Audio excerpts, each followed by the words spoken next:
Hello, everybody. This is State of Hello. Exile podcast episode 16 with Ghazzy. No Aw, Angry yes. A. We did have Angry A planned for this. I think he might have fell asleep or something happened where he could not attend. But that's all right. We got Ghazzy here. Ghazzy. Oh, no Aw, Angry A. yes. Whoops. Were you muted? No, I had the streamception going. I kind of screwed that one up. Anyways, thank you guys for tuning in.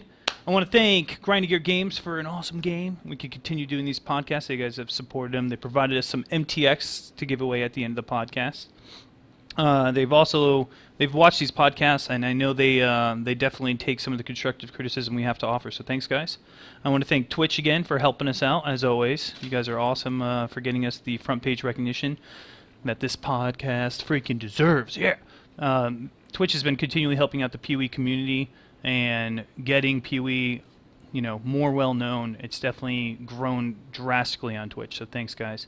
And then I want to thank all you viewers that continually come in. Thanks a lot, guys. You guys always are here, enjoying the podcast, putting your 2 cents there in chat. It means a lot as you guys show up. So today, what are we going to be discussing? Today is all about summoners. We had 2 summoners planned to be on this episode, but Ghazzy here has much experience with summoners.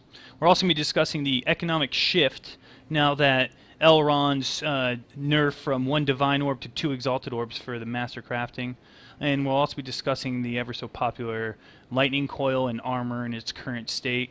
There hasn't been really too many patch notes with content overview, so we're kind of like struggling to come up with some freaking some topics to discuss, but these are all things that are fairly prominent and discussed pretty greatly in other channels on Twitch and in Reddit. So without further ado, let's kick this thing off. What's everyone been up to? Ziggy, what have you been up to in Path of Exile?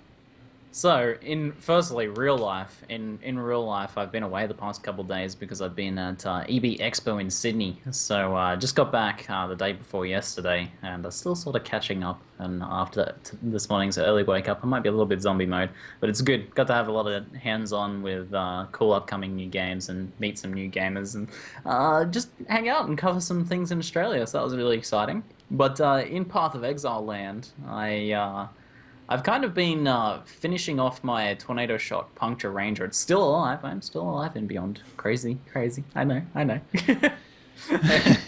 And I'm getting to the point, I think I'm like 40% off level 90 now, which will be my first ever level 90 character. So I'm pretty excited. I'm pretty excited to push to that point because I usually get to the mid 80s and then I'm a bit of an alcoholic, so I usually end up switching out. At that point, I'm just like bored of the build. I'm like, all right, I'm done. Like sometimes even earlier than that if the build's not very good. But Tornado Shot Puncture is just so much fun to play. So I'm pushing this all the way to 90. I'm going to take it all the way there. So hopefully I don't die like at 99% or something. That'd be a little bit devastating.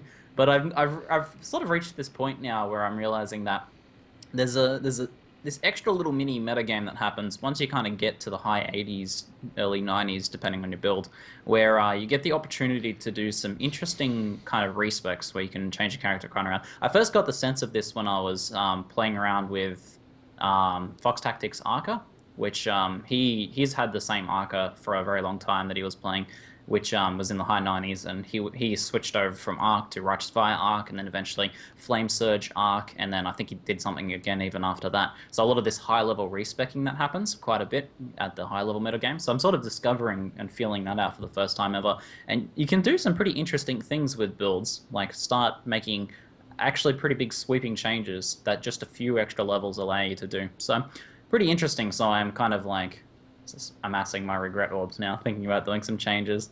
But I also did some science testing of the different bow skills, Tornado Shot versus Eye Shot versus Split Arrow, and I pretty much confirmed my suspicions that the order of effectiveness, at least in a crit fizz pierce build with my level of gearing, so with those very specific circumstances at least, it goes Tornado Shot, Eye Shot, Split Arrow. I think Split Arrow is only really ever good once you have insane mirrored gear.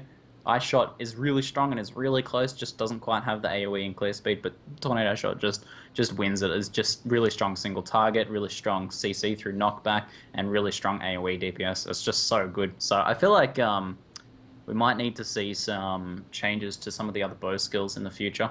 I don't know if Tornado Shot needs nerfing necessarily, but some of the other ones might need a little bit of a pick-me-up in terms of their mechanics or their potency to bring them in line with what feels awesome, which is Tornado Shot. Like, it's so much fun to play, so it'd be nice to see some of those other skills sort of pushed up a little bit more.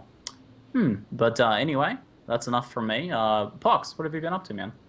Well, from a real life perspective, for those who do not know, Zeno and I have actually uprooted our lives and moved in together. So we're living in a gamer house now. He's actually in the room right behind there. If I were to break down that wall out of rage if a character died. Can you hear that? So yeah, he's literally he's right back there. So that was pretty cool. We're setting this up, and we're gonna do some really cool stuff. Hopefully, some more, I don't know, just some interesting things to collaborate with the community in the future. But anyway, in an in-game perspective, for the first time in my life, I've been inspired to play a summoner in PoE by Ghazzy and Angry AA. It looks really interesting, and I actually didn't plan for it to be for this podcast. I was just like, oh, I want to make a summoner, and I was like, oh wait, look at that, look who's coming on the podcast. It's so perfect. But it's a little bit different. It's currently level 80 right now with a 9.6k effective life pool. It uses a hybrid of life and energy shield, and it's really interesting. It doesn't use summon raging spirits. It's a zombie / specter summoner. Specters being evangelists, and it's very easy to gear myself because I pretty much just stacked chaos res on majority of my gear, so I'm at 59% positive chaos resistance. But at the same time, you've got such a high ES pool that it's okay to take damage, and your little life pool, my life pool is like 2.8k, 2.9k, but with all of the chaos resist, it's actually okay. And since my gear is relatively cheap, like the highest piece of gear is maybe like 1.5 to Exalteds, running Purity of Elements for your summons also greatly benefits you, which helps resist cap you. And I've even like tested some really dangerous stuff, like running Jungle Valley map, which is the 72 Weaver, which does chaos damage, and her EK was only hitting me for like 500, 600 damage out of my life pool, which was pretty neat. So that's pretty much it, and I'm having a blast with this character. It's probably the most unorthodoxly tanky character I've ever played before, just because the effective life pool is so high. And one other thing before I toss it on to Ghazzy is that even though I have 0 life regeneration and 0 ES regeneration in combat, but running Vault Discipline helps so much, because whenever your ES drops low, if you're in combat, you can hit Vault Discipline, and it shoots me to 12k energy shield and gives me regeneration in combat. So it's like, if you're ever gonna die, you just hit it, and then you're guaranteed that when Vault Discipline runs out, you're full ES. Like, I've face tanked Igna Phoenix. I actually took a Maze Vol Slam with Vault Discipline up, and it hit me for like 9k damage or something, and I just saw it just go like shoosh, and I was like, okay, that's pretty neat. I would not recommend doing it though. But anyway, off to Ghazzy though. What have you been up to? Hey, what up? Well, from a real life perspective, I've just got the Swedish government to approve my company, so I'm starting my own business, retailing. Awesome. Retailing as well as working with Stream, and I just got partnered, so I'll probably get my little sub button. Been waiting for that for a while. Thank you. Very nice. It's gonna be pretty nice. So I mean, I'm working my ass off. Got a few meetings in the coming week. I've also been trying to push a little bit more for my music approach to the stream. So there has been a little bit of a plan of making. Allowing bands in the southwestern Sweden to have international gigs over my stream once a month. It's a little idea I'm running with. So I'm going to have a few meetings in the upcoming weeks, see if that's something that I'm going to launch for the bands we have down here to offer an international audience. So there's a few things happening. So lots of work. Yeah. In Rayclast, however, same old. I'm running my summoner, playing Uberts here in standard, running endgame crafting as soon as my currency allows me to, doing my non-profit crafts because there is not enough high endgame summoners to actually mirror service most of the items I make to make them profitable. So still doing that, and I started playing Beyond not too long ago. Tried 10 different builds. Cried, screamed, well, had nightmares, list goes on of bad things and bad omens that has been happening. So after 10 different builds, I decided to stick with the one I felt most comfortable with, which is the Flavor of the Month Mage Summoner, as most of the people in the community calls it, with the Raging Spirits. Currently level 84 or 85. So it's soon time to build up that export business of ripping currency into standard. That's basically what's been going on for me. And yeah, over to Seno. What have you been up to? Well, casual Xenocide here. I've died I've died 3 times. No, twice. Twice since the last podcast. That's pretty good. Normally it's like 5. So I'm doing all Well right. done, man. Well done. I died on that 10 Frenzy Ranger, like level level 80. And I was doing really good with her until, it was the guy who does the Val Spark, and I was happened to be in a corner of a room, and he Val Spark shotgun me. And as you guys know, if you're in a corner of a room with Spark, Spark either does a shitload of damage or like nothing. So in this case, it completely obliterated me. I was in the corner of the map, and it was just like off the wall, boom, boom, boom, boom, boom, boom, boom, dead.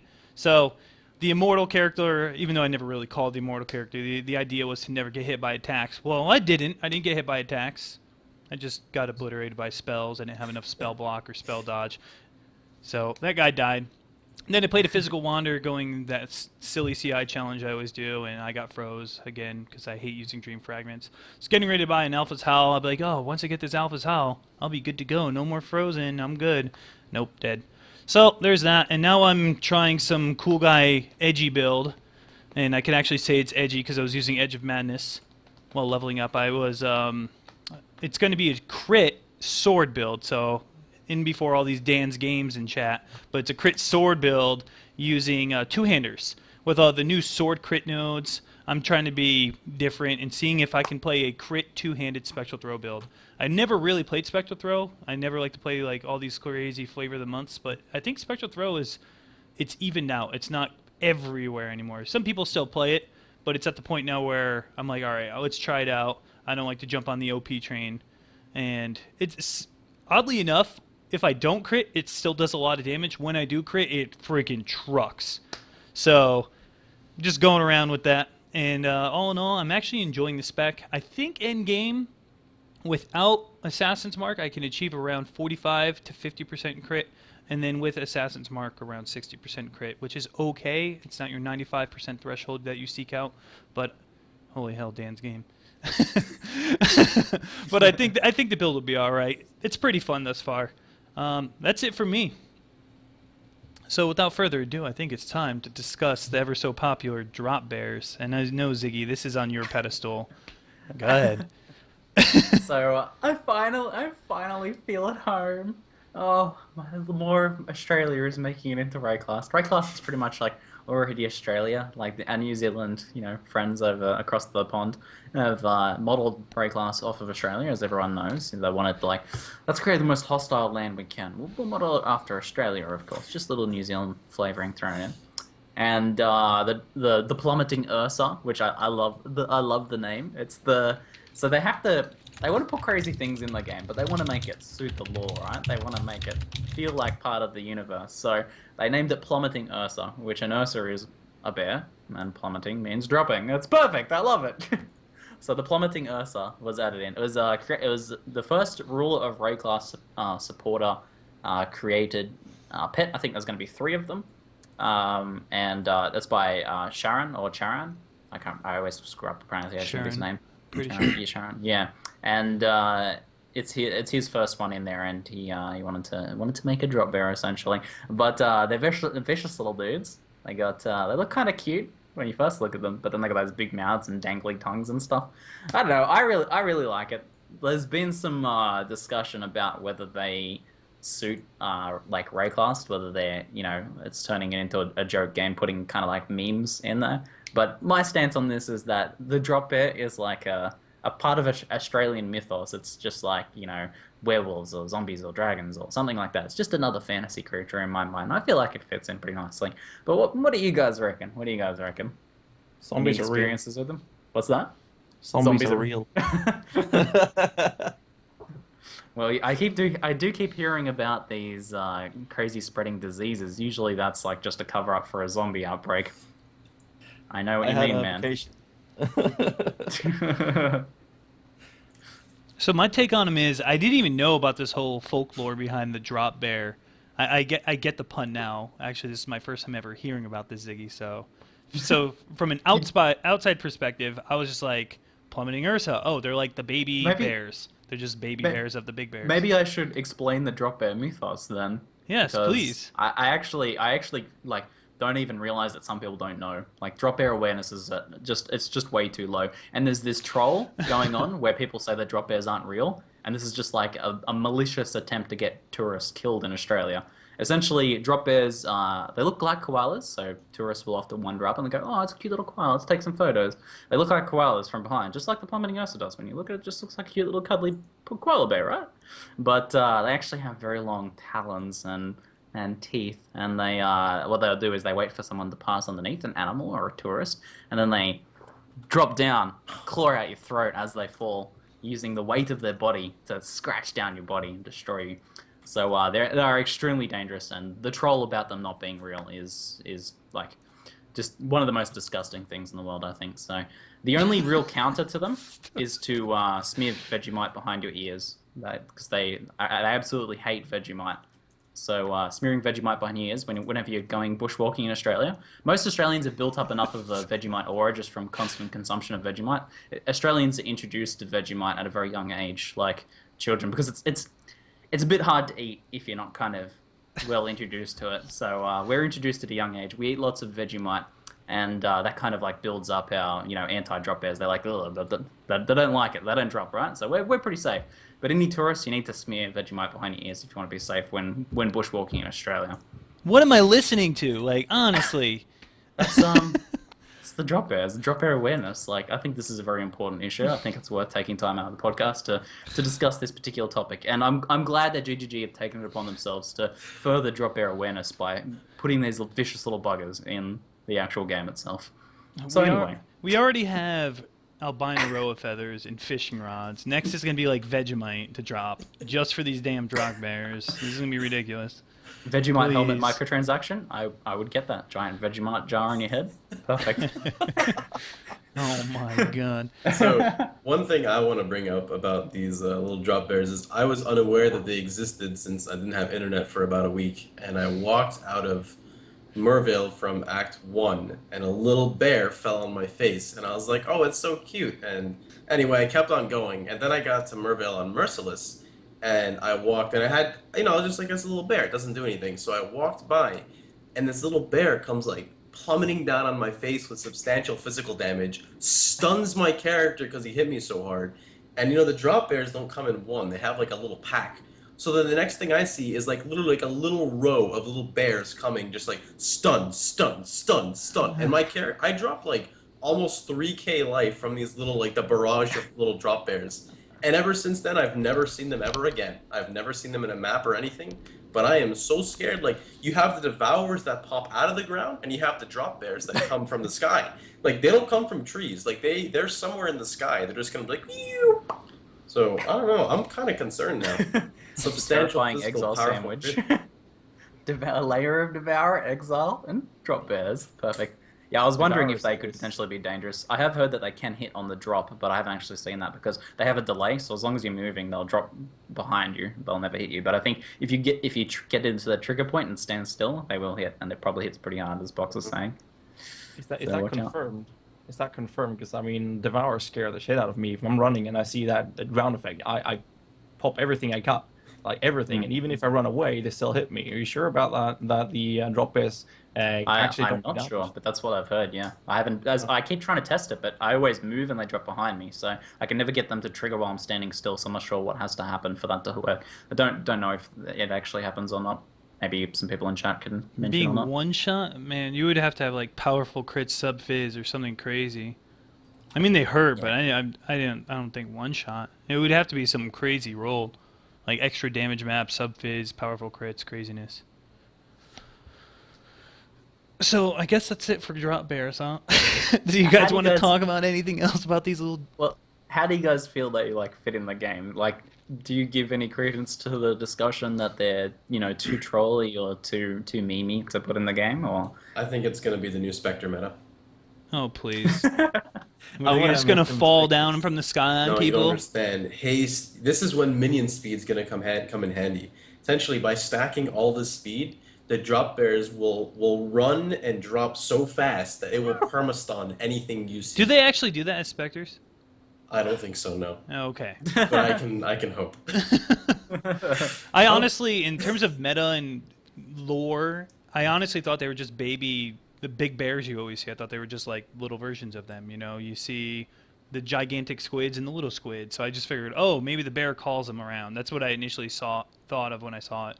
Because with Invasion, mobs could be pretty much anywhere. I didn't know they were a new mob. Well, I knew they were a new mob, but I didn't understand.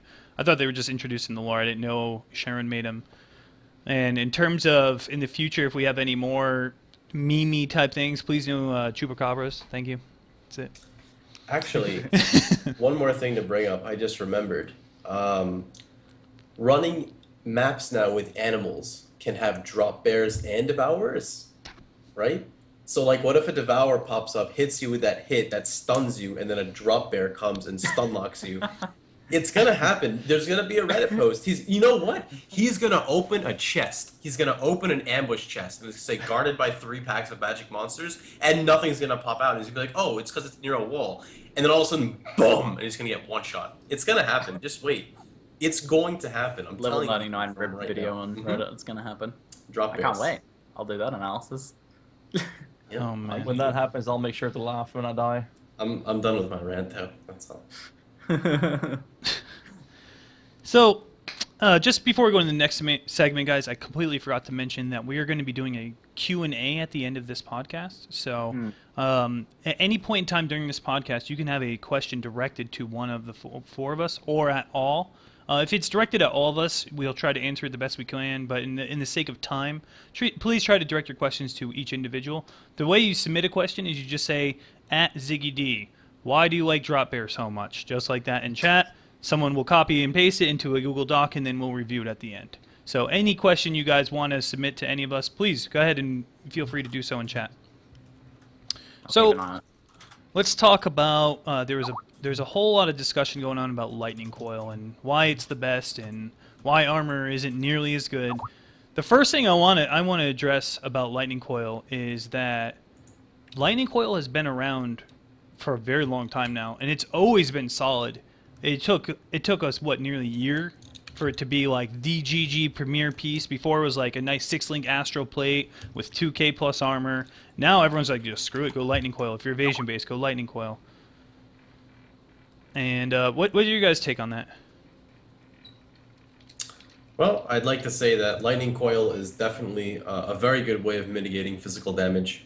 And because of that, the thing is there's only so many ways of mitigating damage in Path of Exile, and having a chess piece allowing you to do that is insane.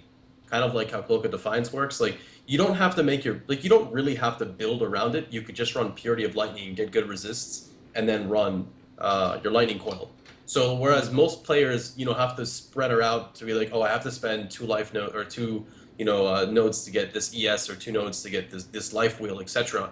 I think Lightning Coil acts as like, I don't need to spend wasted points to get this. I could just stack mitigation in this area, and potentially I could move to another side of the tree. So I really like the implementation of it. Of course, it's been out for a while, and I think it's a really cool thing to do.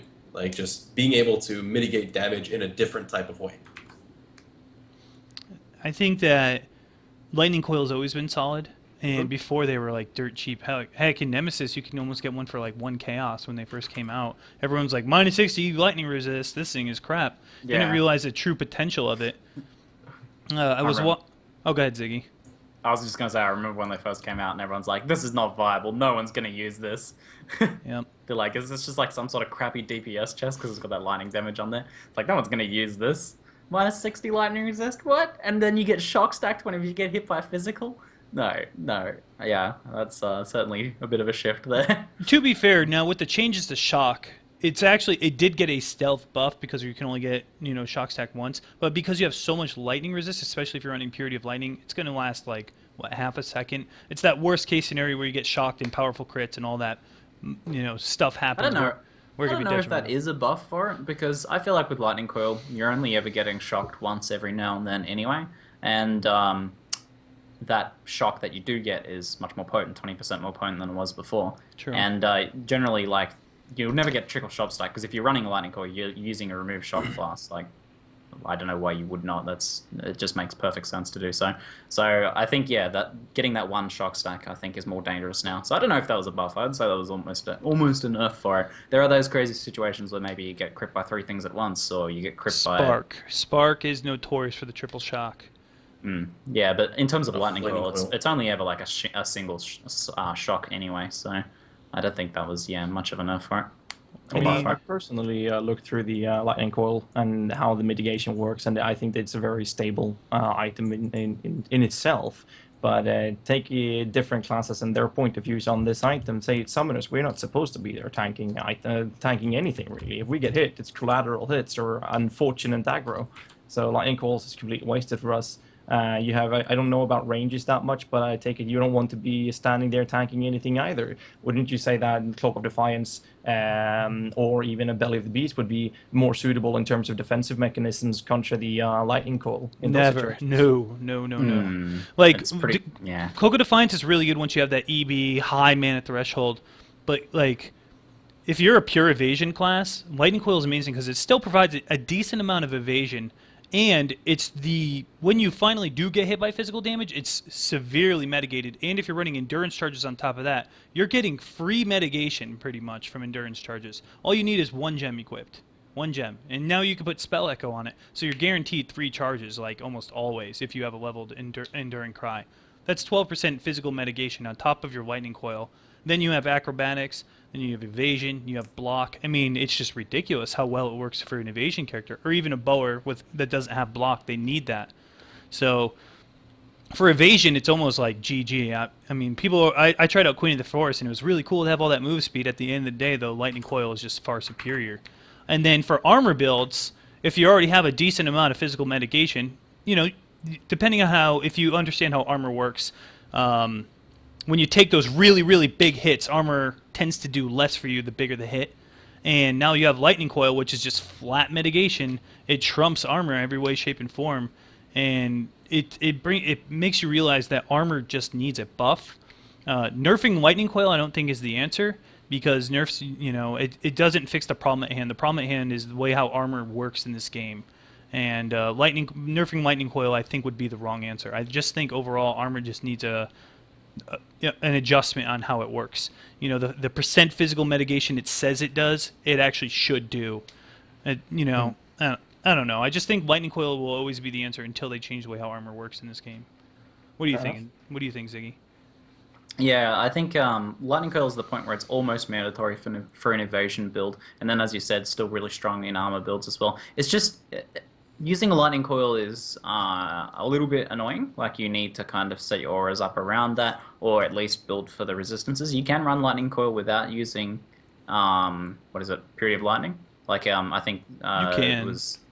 Rise said it's only like 1.8% extra damage mitigation running Purity of Lightning without like aura effectiveness. Mm-hmm. So it's you can, as you said, it doesn't really actually take much to build for it compared to building enough armor or building full mitigation reliable evasion build otherwise without Lightning Coil is much harder. So it is possible to go like stack a lot of endurance charges, which is a lot of building effort. You need to put a lot of thought into your build for that to get a lot of endurance charges to make it, as good as Lightning Coil. And then, Immortal Call, which most people run Immortal Call on custom image taken. It's not incredibly reliable, especially as a ranger, because when you're further away from mobs, your Enduring Cry can proc when there's no mobs around, which means you have no charges, which means the Immortal Call doesn't last at all. So it's not incredibly reliable. It's only reliable if you're getting surrounded by melees mostly. And self-cast Immortal Call is possible, but it doesn't really suit the go-fast style of a lot of rangers now. So Lightning Coil is just like hands down the best option. You can run Cloak of Defiance. You can do that, Ghazzy, but Eldritch Battery builds are really not necessary for rangers now. I think Cloak of Defiance is a little bit more popular when Eldritch Battery was practically necessary for a ranger. But with the mana changes, I'm able to run like 95% mana reservation, have like 50 mana unreserved, and still afford my skills with 2% mana leech from the tree and no other mana nodes. It's a thing of beauty. So Cloak of Defiance, like building for that, is like a lot of unnecessary effort when you can just chuck a Lightning Coil on. I don't ever remember a time at Rangers going EB unless they're playing like a clunky off build I mean, usually that's your int classes that are going for that. Ranger, it's like kind of clunky. But so a little tip I learned from Korean Gamer and Hegemony Stream, and I wish I knew this. An item level 73 ring can roll the highest tier resistance when you're crafting. If you take those 25% to 30% lightning resist rings, the topaz rings for instance, and then you alch them and it happens to get that 43%, 42%, 43 to 45% lightning resist. Now you have 75 up to 75% lightning resist on a ring before the all res roll is even in there. That is perfect for a lightning coil. So a little crafting tip out there for you guys. Pick up item level 73 plus topaz rings and alch them. If you get life and lightning res on a lightning res ring, that's automatically screams lightning coil and you can sell it instantly. It's really, really popular right now.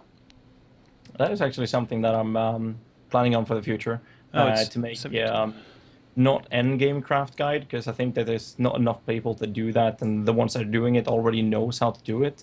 But mixing the mid-range crafting with the alch orbs and actually spamming chaos or whatever you want to do on an item together with the master's craft of today's content, I have a plan on making up a guide for that. I've been asked too many times on the stream about it, and I think it's pretty needed on the forums.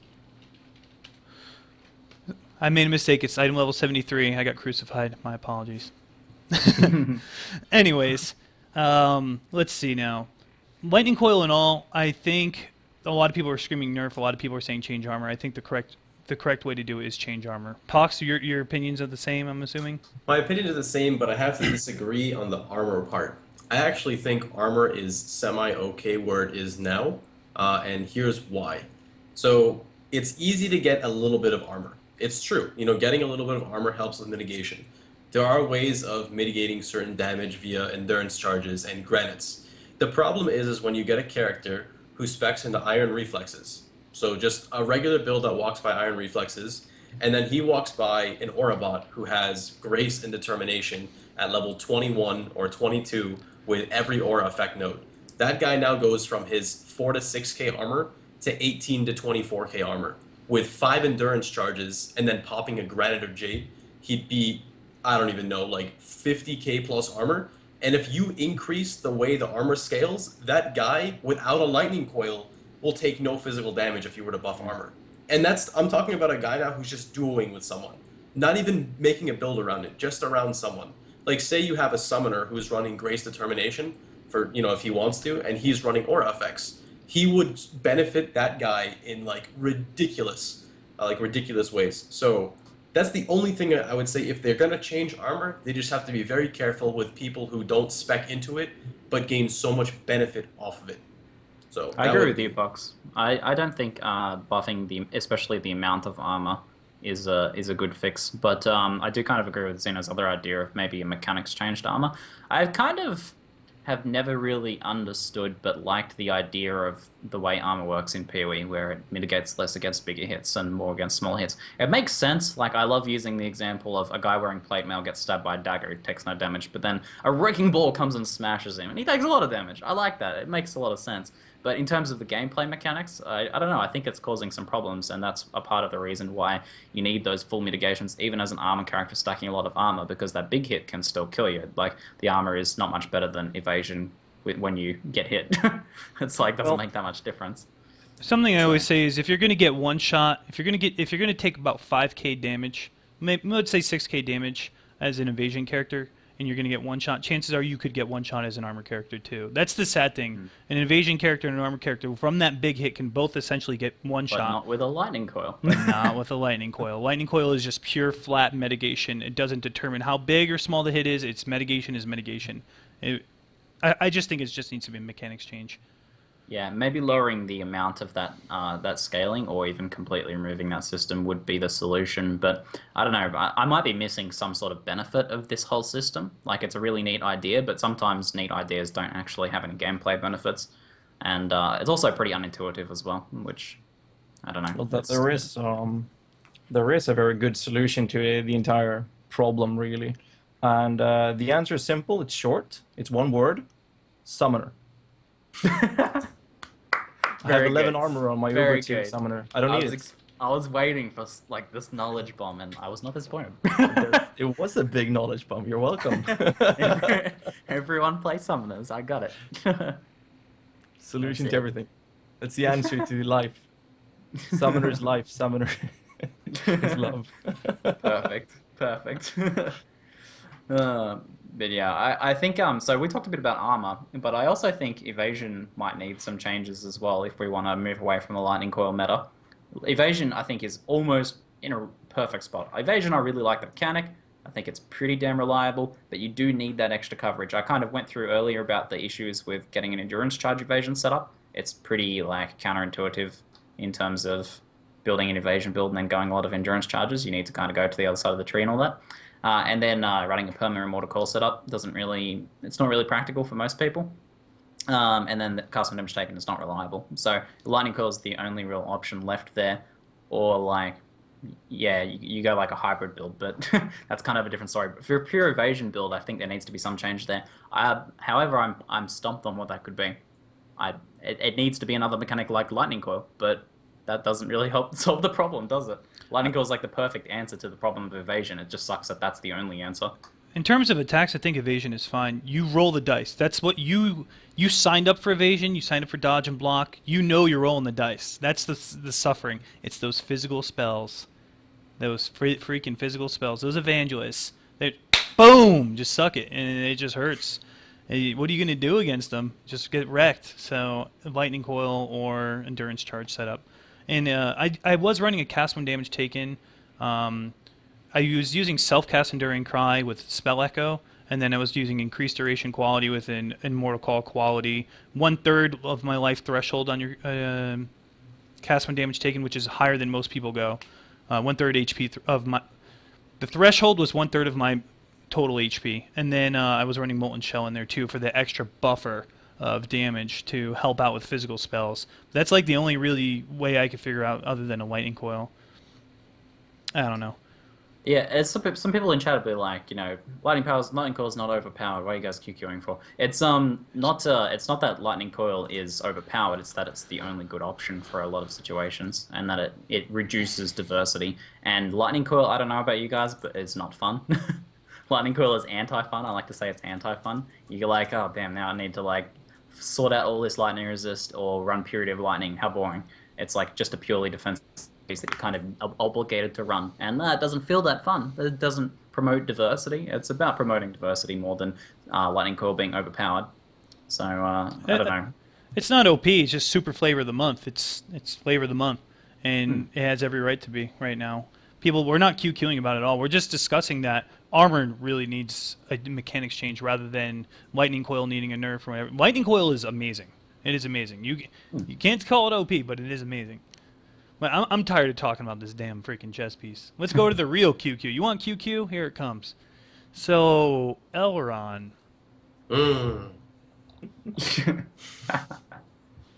Let's just discuss what happened. So, Set the scene.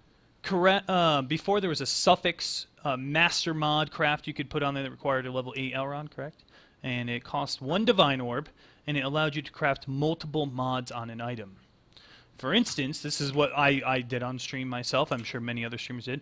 I went on PoE.trade. I found a flaring. Flaring is the highest tier flat physical roll axe, and then it had attack speed on it already. And I was like, wow, this thing is perfect. Hey, how much for this? This guy clearly didn't know you could mastercraft it, and he's like, 2 chaos. So I then gave the guy 2 chaos. I have this flaring, top tier attack speed, amazing axe. Then gave 1 divine to good old Garatha. He said 2C charge, no problem. So 1 divine at the time was 8 chaos, and then I gave him 2 chaos on top of that. So now I spent a total of 12 chaos. All right, so then I go to Vegan here. I then put on a what was it?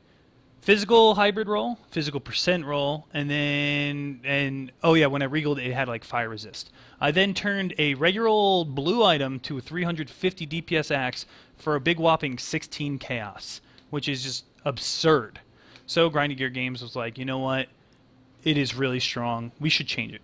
They changed the 1 divine orb cost to 2 exalteds. Now, this is where the QQ gets real. An exalted orb, the only way to get an exalted orb is either find it or trade for it. There is no recipe for an Exalted Orb. However, the Chaos Orb is already, you can liquidate the hell out of them because there's a Chaos recipe. By changing the Divine to 2 Exalt ratio, to 2 Exalted, it greatly increased the price of Exalts because now they're in a higher demand than they were before. Divines were in an okay demand, but now they, you know, with the Master mods, they actually had a little bit more of a demand, which increased their price, but Exalteds went through the roof. And by doing this, Chaos Orbs have dropped severely in value. However, alterations and other orbs still remain really strong, and we'll have a discussion on that here in a little bit. Overall, I think the community as a whole wishes that they change it to a 50 to 80 Chaos, somewhere in that range, recipe rather than 2 Exalteds, because anybody can get Chaos Orbs, and then anybody could save up Chaos Orbs to then craft this Elrond recipe. What are your feelings on this, Ziggy?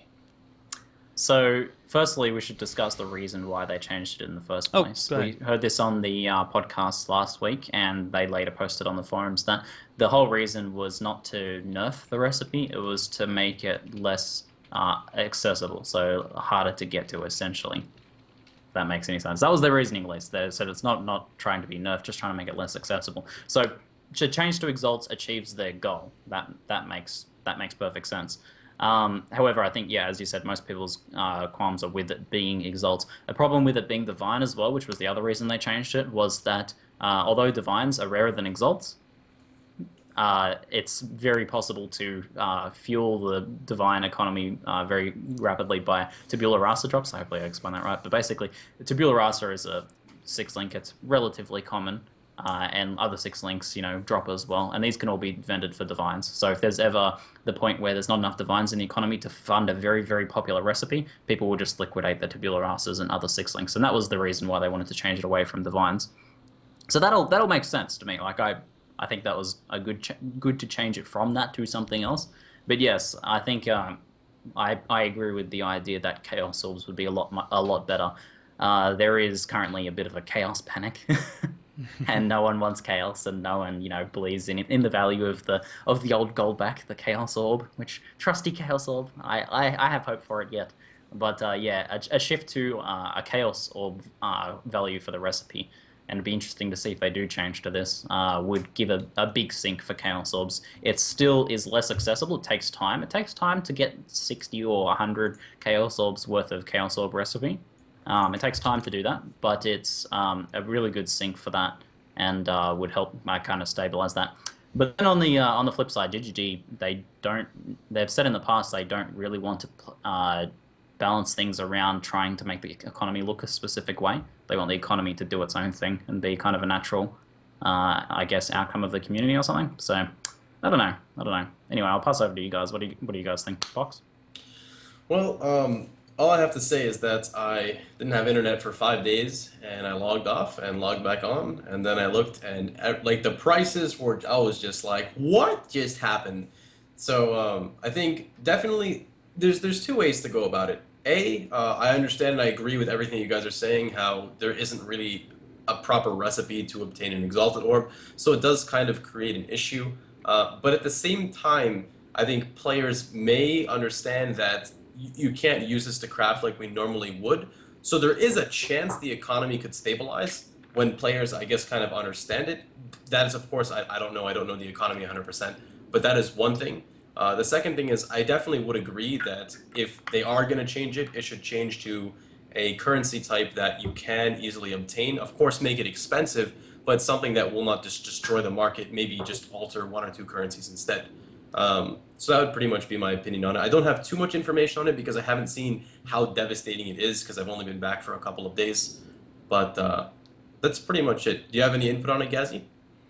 I think I agree with both of you in that sense. I think that making the cost over the Chaos Orb would result in not the entire market being as destroyed as it is currently being, as you guys are saying, but at the same time make sure that the actual price of it is pretty intense. It's not supposed to be easy. If it's 6 Chaos or 8 Chaos for a Divine Orb, that was easy. And as you said, Sano, 2 Chaos for a really good base. Suddenly you have an item worth. How much was that axe worth when you were done? Probably about 3 Exalts it was going for. 3 Exalt, and you spent 12 Chaos. 16, yeah. 16 Chaos, okay. So you basically triple the value from what you put in, more or less. More than that. Even more. in Beyond. Yeah, I'm thinking two things at the same time. You increase the value of your item, and these things are done so easily by players who have mastered level 8 on Elrond. That's also another thing I'm pretty bugged out if you want me to complain about the Elrond craft here. They said they wanted to have the bench crafts to be mid-range craft and not the end-game high-tier craftings, which I think they fail a little bit on. Because making it too exalted, not many players have an easy time making currency, and too exalted is expensive for many players who don't know how to develop the market, whilst Chaos Orbs is something they can actually achieve by getting the recipes well known around the game. So in that sense, I think that Chaos Orbs pricing it would be a better way of doing it, at the same time as it allows them to craft. And I think that they should lower the experience requirement to reach level 8 in the first place, at the same time as they should adjust those requirements for the pricings. The problem with this is, with the introductions of Zana and the Masters, you're not chaos spamming maps nearly as much as you used to, unless of course you're going for that level 100 first and you need those those pack size. If you're just a casual person doing maps, you're just going to go with a blue map. You're not even going to bother alking it, and you're just going to keep doing blue maps. So the value of Chaos Orb has already gone away slightly because of the introduction of Forsaken Masters. Also, no one really spams chaos on yellow pieces. So what is the use of the Chaos Orb? It's a dollar bill. It's a dollar bill of the game. It could easily be liquidated, and there's no sink for it. However, the Exalted Orb, for those people who still want those GG crafts, those endgame crafts, they use Eternal and Exalts to get their gear perfect. Well, now Yellow Exalting suffered because now Exalts are going up in price, which means that you might say to yourself, I might just save these 2 Exalts instead of Yellow Exalting. I'll just use it to craft something instead. So Exalts in general are just going to be in higher demand. They're going to be more valuable until this change happens. I mean, 2 Exalts is very, very expensive. And the only current way to get Exalts is what? Vendoring a mirror? I mean, come on. Who's going to do that? Classic. So good. So good. I mean, so Exalteds, they're just going to be more and more valuable. Something I want to touch up too is, and usually by now, within about a month to month and a half into a league, the prices of fusings drop to about 2.5 to 1 chaos. However, with the chaos value going down, and the fact that fusings value are going up, because now you can get a 5-link and a 6-link guaranteed from fusings, makes them more sought after. Maybe not nearly as much as most people would expect, but another reason why fusings are still somewhat valuable is alterations are used to craft both jewelers and fusings. Alterations are in high demand because of master crafting. You just alteration a blue piece of gear, high item level until you get that tyrannical, it's flaring, high spell damage, whatever you're seeking. Then you dump your 2 exalts on it, craft it up, good to go. So alterations have gone up significantly in value. Usually they're about 20 chaos to 1, 20 alterations to 1 chaos. The lowest I've ever seen them was 16, and that was at the end of last league, maybe. But now they're like, I've even seen some people saying 10 to 1 in trade. That's just absurd. But I know the value of alterations are going up so much, and as long as the value of alterations go up, that will increase the value of jewelers and fusing, because those are directly used to get those. So even Alcorbs are still staying pretty solid. Some of them are 2.5 to 1, some are still 2 to 1, but overall the Chaos Orb is just dropping. So, I'm going to chime in here. Although I already said that I like the idea of switching it to a Chaos to, keep the economy kind of like it has been in the past, I also believe the opposite. I do like to play devil's advocate sometimes, but I also believe this opposite as well. A lot of people saying that this destroys the economy, right? The economy is destroyed because the chaos, the value of exalts has gone up incredibly. Like it's 50 plus now for an exalt. I actually don't think that that's necessarily destroyed. I think that it's just different. An economy is different, and it promotes different things. So we know that ZiggyD like to do meta changes just to change the meta, just to see what people come up with and to see if people enjoy the new sort of meta and things like that.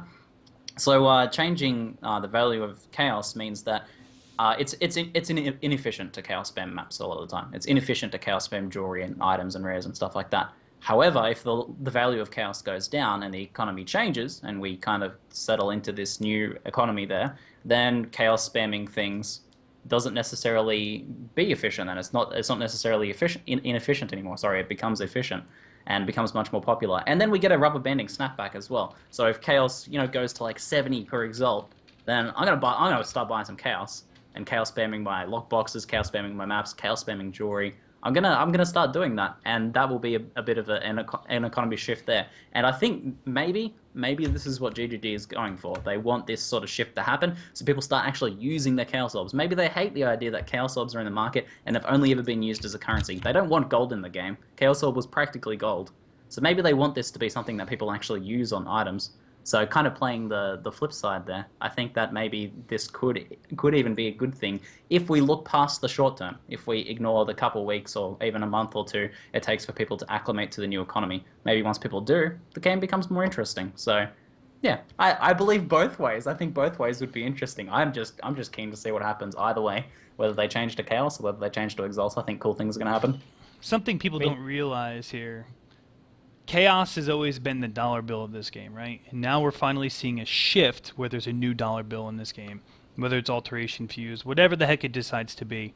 In Diablo 2, it was Stone of Jordans was the dollar bill. How many SOJs is this worth? And then it became High Runes. Think about it, guys. Change happens. It will happen in a game. It's pretty crazy, and I mean, I wish Chaos was more valuable. Some people are asking, well, I still Chaos spam maps. Well, you could still get a high map threshold if you're just casually playing this game. If you're not trying to get level 100 real quick, by doing, with the introduction of Zana dailies, or even Forsaken Masters, when you go to do a Forsaken Master within a map, you have another, it's a +1 usually, and you have a chance of getting a map within there, which means you don't have to have that high quality on a map to always keep your map pool going.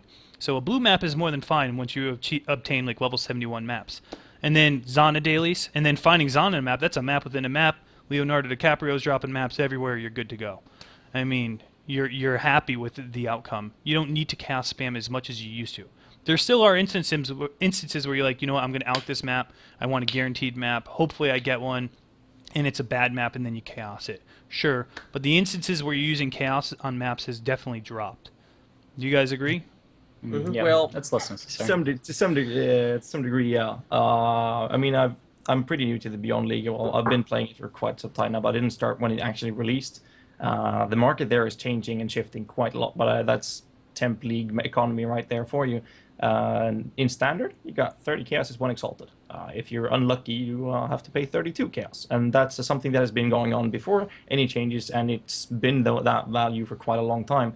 So the market in standard is very, very, it's flatlining basically. It's very small bumps. It's not like the heartbeat in Beyond. Something changes, bam, suddenly you go up 20-30% on something in value. In standard, if something changes, you maybe go 0.5 to 3% higher value of it. That's about the changes in standard. The only thing we really see in standard is the flipper prices. Really, basically, something goes up in value when a lot of people see value in something and they purchase up the entire market, then start selling it for their prices. That's the only time the market changes in standard. Whilst Beyond this and Rampage, I don't know for Rampage, but I guess it's exactly the same thing as in Beyond. The market definitely, all the ratios is all based on how the prices that what you use them for is actually happening. So such a change as going from Divine to Exalted on Elrond is going to have is having a huge impact on the market itself, whilst you don't even notice it in standard. People don't care. Yeah, standard, it's a completely different ballgame. I mean, heck, a Scroll of Wisdom and Beyond is worth a freaking Exalted Orb there. Jesus. It's crazy when you look at Void batteries and Beyond compared to friggin' Standard. So economy, did you guys even really suffer anything by the 2 Exalt change to Elrond? I mean, everything's probably still smooth sailing over there in Standard. Not at all, right? No, we haven't noticed anything. At least I haven't. I mean, the only thing I do in Standard is dumping Eternals and Exalted down a big-ass sink, and then I look through the feces and see if I can find gold. Please. It's crazy when I'm watching like someone like Korean Gamer, Ghazzy, and they're just like, yeah, this ring is worth like 10 exalts. I'm like, that thing's worth like 20 chaos. What? It's just nuts. It's crazy. That 120 month league though. So let's talk about economics. I mean, obviously now alterations. I think alterations the orb of the future. Some people are saying fusing, but until alterations aren't used for everything, they're used for maps. They're used for getting that crafted blue piece that you want to mastercraft. They're used for making jewelers and fusings. They're used for everything. Flasks as well, yeah. Flasks, yeah. So alterations have the highest demand, and they're not even used for a mastercraft, like in terms of going to a workbench and be like, oh, I have to use... rarely do you see an alteration used. It's like 12 alts for like a resist or something. That's it. It's like very rare where alterations are actually used in these crafting benches. I think they're the way of the future. What do you guys predict is the new orb?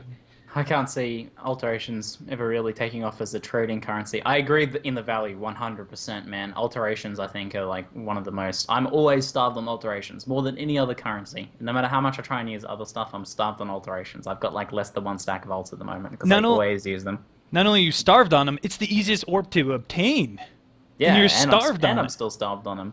And even like a shift to alterations as a primary trade currency wouldn't be so bad because beginners or new players or the average player can generate them just as they can Chaos Orb recipes. They can be done just by picking up and vendoring items. So people can still build their wealth. And that was like a good thing about Chaos, is people could build their wealth and trade into items. Whereas if people only traded in exalts, it would be hard for people, especially the average player or the newer player, to actually buy things.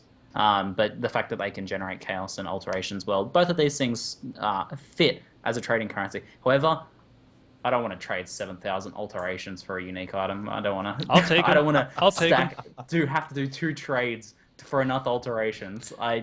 No, it's just not practical. Maybe if they increase the stack size a lot, I don't know. I think that mass orbs or alterations is never going to be the dollar bill because of the quantity of it. I mean, when I buy 1,200 alterations in standard, I have to clean my inventory to even have room for it. Yeah. That's it. And then It's like trading in purchase it pennies. before exalted. I think that exalted orbs will remain the only dollar bill in standard. I think it's going to take quite a lot from the game to actually rub that out, move that out of its pedestal. But if you look at the templates, which is what we're focusing on mainly, I don't think the alterations will be the dollar bill as because of those quantity reasons. You don't want to pay 9,000 alterations for a unique item. It's not going to work. It's not practical. But fusings have always been a very stable currency, especially now that you have the recipe to 6-link with 1,500 fusings as well. It's also something you need to think about. 6-linking in a temp league is crucial at some points, and either you go lottery or you go YOLO and pray that you hit it, or you do use this recipe. And if the fusings becomes the next dollar bill, which is my biggest belief in this discussion, that they actually will take that role, is for 2 reasons. They have a lot of use. Unlike the Chaos Orbs, like the Chaos Orbs in the previous situations where we used it at the maps, we have a situation where we use fusings almost every time, and we need to make sure that that one becomes the next dollar bill, because it is the closest we can come to the actual value of the current chaos. One fusing is by general one chaos is in general 2 fusings, which is pretty close to each other, instead of trading, as Ziggy said, 9,000 alterations, which is worth a handful of chaos. It's much easier handful? to trade in Whoa, calm yourself. Don't diss my orb. Don't diss my orb. Get wrecked. It's already 10-1. If he drops to 6-1, it's the dollar bill. I don't care. I don't know. That's 16 cents. I'm good. I really like Ghazzy's statement about fusings. I think I could see fusings becoming a good currency, and I'll say why I really like that idea of it becoming a major trade currency is because Chaos Orbs are fun to use. Like, they're chaotic. They re-roll an entire new rare. Chaos spamming like jewelry, I think, is like one of the most fun things to do in Path of Exile. However, because it's like a primary trade currency, you don't want to do it. You don't, even if you feel like you can make a profit or something like that, you don't want to do it because you don't want to risk your trading currency. Like, oh man, I need to save up for a new drill neck. I don't want to like, use all my Chaos Orbs on that. Otherwise, I'm gonna have to like trade up and get it all sorted out. But I want to hear what Pox has to say about. What's the dollar bill, Pox? Let Ziggy finish. You can't just cut him off like that. I'm cutting him off. He does it all. No, he can talk whenever. No. I've got something ready. Let Ziggy finish. Okay. So my point is, getting away from everything else, is that chaos and alterations are useful and fun. Fusings are just used for linking gear, and maybe going for a 6-link is fun. But as a trade currency, having them be something that people hoard doesn't remove that fun from the game. Whereas having people feel like they need to hoard their Chaos Orbs removes that fun from the game for a lot of people. Like, they don't want to spend their Chaos Orbs. So I see you guys disagree, and why is that? Okay. Alterations aren't fun.